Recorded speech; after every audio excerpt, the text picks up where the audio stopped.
بسم اللہ الرحمن الرحیم۔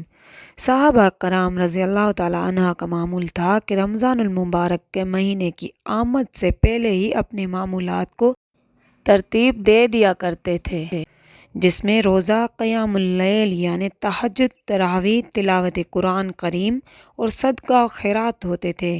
صحابہ کرام خوش دلی سے روزہ رکھا کرتے تھے، حتیٰ کہ سفر اور جنگ کے دوران بھی روزہ رکھتے تھے۔ گرمی کی تمازت بھی ان کے روزے میں حائل نہیں ہوتی تھی۔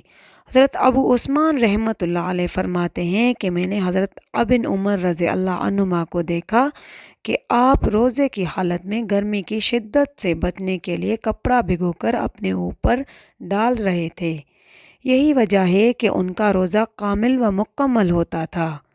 روزے کے مقاصد میں وہ کھرے اترتے تھے۔ وہ روزے کے فوائد سے بھرپور فائدہ اٹھاتے تھے۔ ان کی نمازیں قابل رشک ہوتی تھیں۔ تلاوت قرآن کریم بھی دلوں کو نرم اور گرم کرنے والی ہوتی تھی، کیونکہ نبی کریم صلی اللہ علیہ وآلہ وسلم نے ارشاد فرمایا کہ بہت سے روزے دار ایسے ہیں جن کو بھوک و پیاس کے سوا کچھ ہاتھ نہیں آتا، اور بہت سے راتوں میں نماز پڑھنے والے ایسے ہیں جنہیں رات جاگنے کے سوا کچھ نہیں ملتا، کیونکہ انہوں نے روزے کا حق ادا نہیں کیا ہوتا۔ روزے کا حق یہ ہے کہ لا یعنی باتوں سے بچا جائے، آنکھ، ناک، کان، زبان اور دل و دماغ کو گناہوں سے پاک رکھا جائے اور انہیں اللہ کی یاد میں مشغول رکھا جائے۔ چنانچہ نبی کریم صلی اللہ علیہ وآلہ وسلم نے ارشاد فرمایا کہ جب تم میں سے کوئی روزہ رکھے تو گناہوں کی بات نہ کیا کرے، نہ کسی کو گالی دے اور نہ کسی کے ساتھ الجھے۔ اگر تمہارے ساتھ کوئی ایسا کرتا ہے تو کہہ دو کہ میں روزے سے ہوں۔ حضرت ابو ذر رضی اللہ عنہ اپنے ساتھیوں کو نصیحت کرتے ہوئے کہتے ہیں، جب تم روزہ رکھو تو جتنا ہو سکے لا یعنی باتوں سے بچو۔ حضرت جابر بن عبداللہ رضی اللہ عنہ کہتے ہیں کہ جب تم روزہ رکھو تو تمہارے کان، تمہاری آنکھیں اور تمہاری زبان جھوٹ اور گناہوں سے روزہ رکھیں۔ خادم کو تکلیف دینے سے باز رہو اور تم پروقار اور سیکھنت ہو۔ تم اپنے روزے اور اپنے غیر روزے کے دن کو ایک جیسا مت بناؤ۔ دنیاوی خرافات سے بچنے کی خاطر بعض صحابہ کرام روزے کی حالت میں مسجد میں ہی رہتے تھے۔ چنانچہ حضرت ابو ہریرہ رضی اللہ تعالیٰ عنہ اور ان کے ساتھیوں کے بارے میں روایتوں میں آتا ہے کہ جب روزہ رکھتے تو مسجد میں ہی رہتے تھے۔ روزے کا پورا حق ادا کرنے کے علاوہ صحابہ کرام رمضان میں اپنے مالوں کا بھی پورا حق ادا کیا کرتے تھے۔ زکوٰۃ کے علاوہ صدقہ و خیرات بھی کثرت سے کرتے تھے۔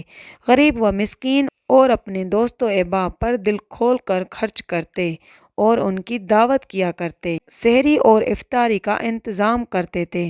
صحابہ صفہ جو مسلمانوں میں معاشی لحاظ سے کمزور لوگ تھے اور مسجد نبوی میں بسیرا کرتے تھے، انہیں کھانا کھلاتے تھے۔ حضرت واصلہ بن عسکر رضی اللہ عنہ سے روایت ہے، جب رمضان کا مہینہ آیا تو ہم صفہ میں تھے، ہم نے روزہ رکھا۔ جب افطار کا وقت ہوتا تو ایک ایک آدمی آتا اور ہم میں سے کسی کو اپنے ساتھ لے جاتا اور رات کا کھانا بھی کھلاتا۔ حضرت عبداللہ بن مسعود رضی اللہ عنہ کے ساتھ کبھی آپ کے شاگرد سحری کھایا کرتے تھے۔ ابو حمزہ نصر بن عمران ضبعی سے روایت ہے کہ ہم رمضان میں ابن عباس کے ساتھ افطار کیا کرتے اور کھانا بھی کھاتے تھے۔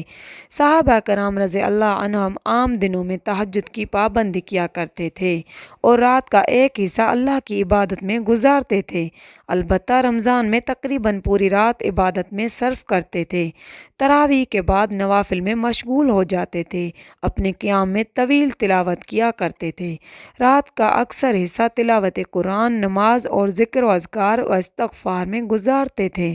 حضرت عبداللہ بن ابو بکر رحمۃ اللہ علیہ کہتے ہیں کہ میں نے ابو ذر رضی اللہ عنہ کو کہتے ہوئے سنا، ہم رمضان میں قیام اللیل سے واپس ہوتے تو خادموں کو جلدی کھانا لانے کے لیے کہتے تھے۔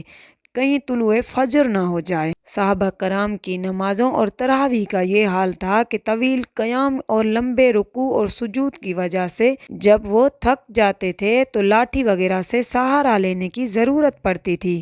چنانچہ امام بہقی وغیرہ نے صائب بن یزید سے روایت کیا ہے، عمر بن خطاب رضی اللہ عنہ کے زمانے میں صحابہ رمضان کے مہینے میں 20 رکعت نماز پڑھتے تھے، اور عثمان بن عفان رضی اللہ عنہ کے زمانے میں طویل قیام کی وجہ سے اپنی لاٹھیوں پر ٹیک لگا لیتے تھے۔ جزاک اللہ۔